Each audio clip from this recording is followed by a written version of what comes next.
नमस्कार दोस्तों। आज की कहानी विष्णु भक्त एक बुढ़िया की कहानी है। उत्तरापुर गांव में एक गरीब बुढ़िया गोमती देवी रहती थी। उसका एक बेटा चंद्रभान और उसकी पत्नी चंचल थी। गोमती देवी भगवान विष्णु की भक्ति करती थी। वह सुबह उठकर स्नान आदि करती और पूजा की थाली लगाकर भगवान के सामने बैठ जाती। भगवान की पूजा करती। उसी समय उसकी बहू भगवान के लिए प्रसाद बनाकर लाती थी, जिसका गोमती देवी भोग लगाती थी। यह सिलसिला कई वर्षों तक चलता रहा। भगवान विष्णु की कृपा से चंद्रभान का व्यापार अच्छा चलने लगा। एक दिन उसने अपनी माँ से कहा, माँ, आपके आशीर्वाद से मेरा व्यापार अच्छा चल रहा है। व्यापार में बहुत अधिक आमदनी हो रही है। अब हमने नया घर ले लिया है। कुछ दिन बाद हम वहाँ चले जाएंगे। तब गोमती देवी ने कहा, यह तो बहुत खुशी की बात है बेटा, लेकिन तूने नए घर में भगवान का मंदिर बनवाया या नहीं? यह सुनकर चंचल ने कहा, माँ जी, आप सारा दिन तो पूजा पाठ करती हैं, वहाँ भी आप यहीं करेंगी, इसलिए हमने सोचा आप यहीं रहें। हम आपको खर्चा पानी भेज दिया करेंगे। नए घर में केवल हम दोनों ही जा रहे हैं। यह सुनकर गोमती देवी को बड़ा आश्चर्य हुआ। उन्होंने कहा, चंद्रभान, यह बहू क्या बकवास कर रही है? तेरे घर में मेरे और मेरे हरि के लिए जगह नहीं। इन्हीं की कृपा से तो हमें सब मिला है और तू उसे ही भूल गया।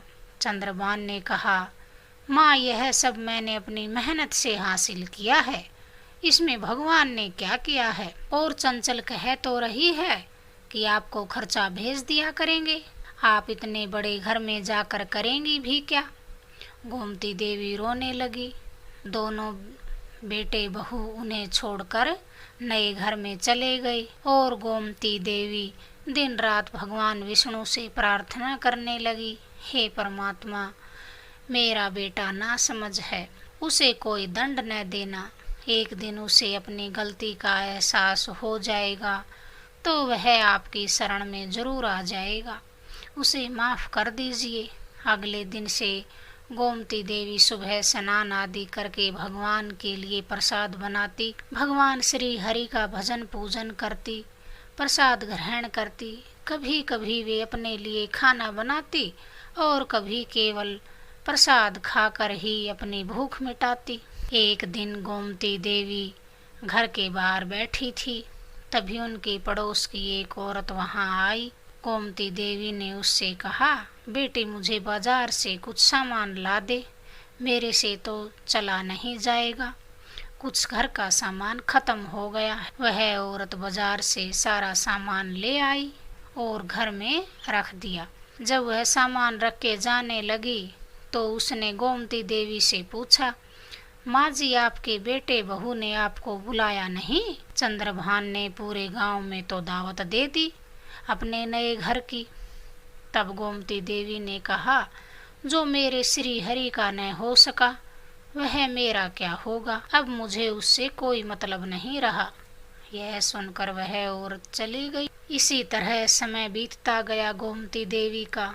धीरे धीरे गोमती देवी बड़ी कमजोर होने लगी, क्योंकि वह समय पर खाना तो खाती नहीं, बनाना उसके बस की बात नहीं था। अब उसने प्रसाद व बड़ी मुश्किल से वे प्रसाद ही बना पाती और उसे खाकर संतुष्टि कर लेती। एक दिन गोमती देवी भगवान की पूजा करने के बाद उसके सामने बैठकर रोने लगी। उन्होंने कहा, प्रभु, अब इस संसार से मन भर चुका है, आप मुझे अपनी शरण में ले लीजिए, और कितना कष्ट सहना होगा आपसे मिलने के लिए। यह कहकर वे भगवान का भजन करने लगी। अगले दिन गोमती देवी ने स्नान किया, भगवान के प्रसाद के लिए हलवा बनाने लगी तो देखा आटा खत्म हो गया है। उन्हें ध्यान आया कि कुछ गेहूं पड़े हैं। वे गेहूं लेकर चक्की के पास पीसने बैठ गई, लेकिन कमजोर इतनी थी कि वह चक्की चला ही न सकी। यह देखकर उसकी आंखों में आंसू आ गए। उन्होंने कहा, प्रभु, आज मेरा शरीर साथ नहीं दे रहा, मेरा नियम टूट जाएगा, आप भूखे रहेंगे और मैं ये बर्दाश्त न कर पाऊंगी। मुझे शक्ति दो और ताकि मैं आपका भोग लगा सकूं। यह कहकर उन्होंने फिर चक्की चलाने की कोशिश की, लेकिन चक्की घूम ही नहीं रही थी। एक बार और फिर वह कोशिश करके हार गई और रोने लगी। तभी नीले प्रकाश से पूरा घर भर गया और उसने देखा भगवान श्री हरि विष्णु स्वयं चक्की चला रहे हैं। गोमती देवी तो यह देखकर आश्चर्यचकित रह गई। तब भगवान ने कहा, मैया क्या देख रही हो? मुझे भूख लगी है, इसमें गेहूं डालो। गोमती देवी को होश नहीं था। वे रोते रोते चक्की में गेहूं डाल रही थी और भगवान विष्णु गेहूं पीस रहे थे। जब गोमती देवी को सुध आई तो वे भगवान विष्णु के चरणों में गिर गई। भगवान ने कहा, आज तुम्हारी तपस्या सफल हो गई।